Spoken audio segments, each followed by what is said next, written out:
One of the most egotistical and sinister things that Darth Sidious ever did is, after eradicating the Jedi, was converting their sacred home and temple into the Imperial Palace. Greetings again, my friends and acolytes, and welcome back to the archives. The Jedi Temple stood as a beacon of light and justice for the entire galaxy for thousands of years. As the seat of the Jedi Order, it sat in the direct epicenter of Coruscant at the heart of the Republic, giving it an important home and the most important place in the entire galaxy. Of course though, following Order 66, this would all change. And although the fact that the Jedi Order was transitioned into the palace is a piece of lore that is typically glossed over, in both canon and legends, we have searched on all the information of what the Emperor actually did to the temple, beyond the fact that he simply transformed it into his new palace. This is often said in the lore, but the specifics are kept hidden, so we wanted an answer. What were the actual changes that Sidious made? What did Sidious do in the temple itself?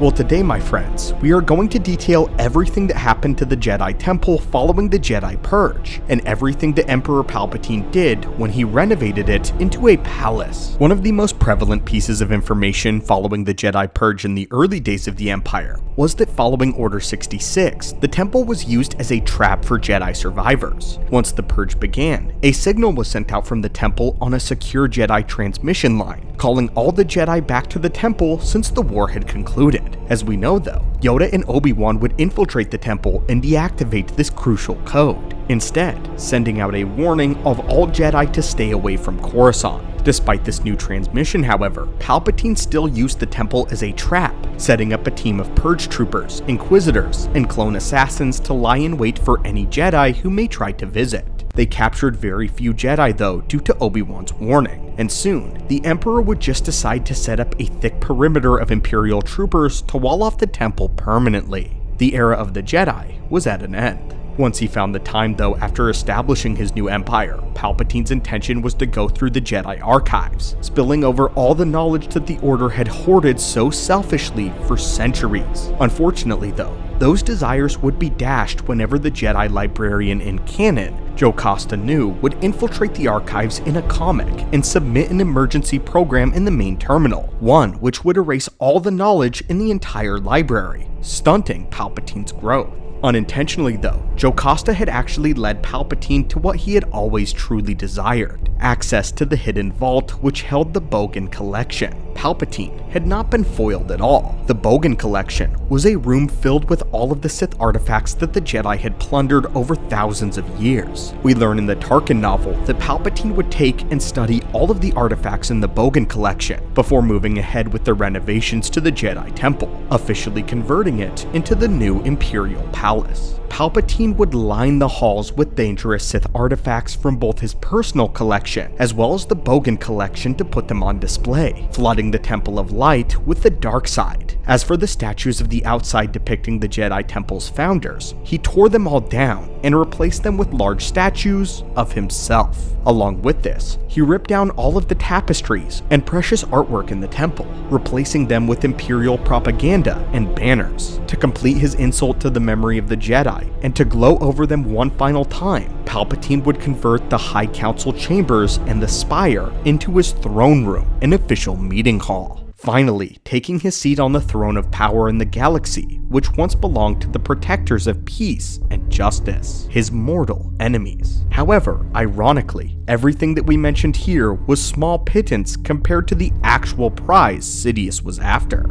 A prize lied buried beneath the temple's foundations. In a top-secret project, Palpatine had droids excavate the Sith shrine located beneath the Jedi Temple. He had known about the shrine for a long time now, and had coveted to use its power for the way of the Empire. But what's extremely interesting about this is Sidious decided to keep this a secret from everyone in the Empire, including his own apprentice, Lord Vader. Only droids would be used to excavate the site. The shrine was potent with the dark side, and after Darth Vader continued to prove his instability, Palpatine no longer trusted him with the secret of his real plan. One might say that making the temple into his own palace was more of a petty personal move that gave the Emperor such grim satisfaction. Palpatine realized that doing so was superfluous, and he could have had just as easily torn it down. doing so in a very rare moment of self-reflection. Perhaps a part of Palpatine even regretted that he never tore down the temple at all, musing to himself that perhaps that would have proven his superiority far more than converting it into a palace, a grand statement that to him the Jedi were meaningless. Palpatine reveals that the Sith shrine beneath the temple was the true prize and the true thing that had been calling him all this time, that the halls of the temple itself were rather meaningless. Fascinatingly enough though, Sidious was not the first Sith to walk the halls of the temple as its new conqueror. Coruscant had traded hands between the Jedi and Sith several times over thousands of years, all of them trying to build over the exact same location. That was because there was a precious secret of Coruscant.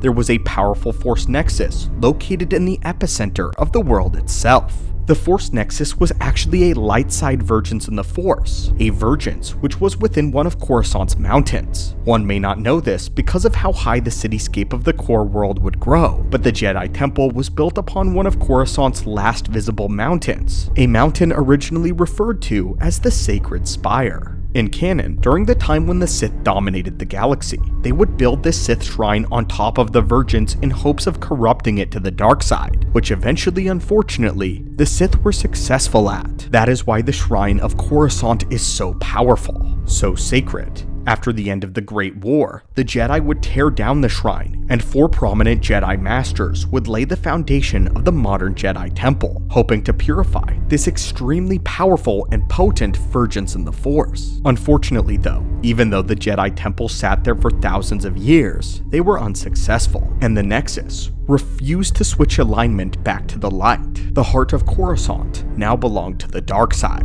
Palpatine, of course, knew how to unlock the secret power of the shrine beneath the temple, and so closed off an entire wing of his palace so that only he could be the one to ever access it. It would be here in this shrine during one of Palpatine's meditation sessions that he would learn the identity of Luke Skywalker, and the fact that the boy was Anakin's son. The shrine granted Palpatine more insight into the dark side of the Force than he had ever had before, making him more powerful and dangerous than he ever had before. In the Rebels episode where we see the world between worlds, Sidious is able to open a window into the realm despite not being on Lothal. Using Sith magic and the shrine, he would attempt to ensnare Ahsoka and Ezra. Knowing what we now know about the power of the shrine, I think it would be a reasonable speculation to say that it was through Palpatine's use of this shrine that he was able to access this mystical realm. Only a Vergence in the Force would grant a single Force wielder enough power to tear open a window into the world between worlds. Not one big enough to walk through like a gateway, but one just wide enough for him to interact with the realm beyond. Although unfortunately we do not have a lot of information regarding the exact renovations that Palpatine made to the temple, it definitely is one of Palpatine's most insulting moves against the memory of the Jedi following its fall. I wouldn't be surprised at all if he had been planning each and every detail of what he would do to the temple for an entire decade before the purge was commenced. But in the end, it all turned out to be surprisingly unsatisfactory. But anyway, my friends, what do you think about this? Have you ever wondered what Palpatine did to the Jedi Temple? And what are your thoughts on the Nexus of Coruscant? Thank you as always so much for visiting the channel today, my friends. If you haven't yet and have been enjoying the content, why not consider subscribing? And as always, may the Force be with you.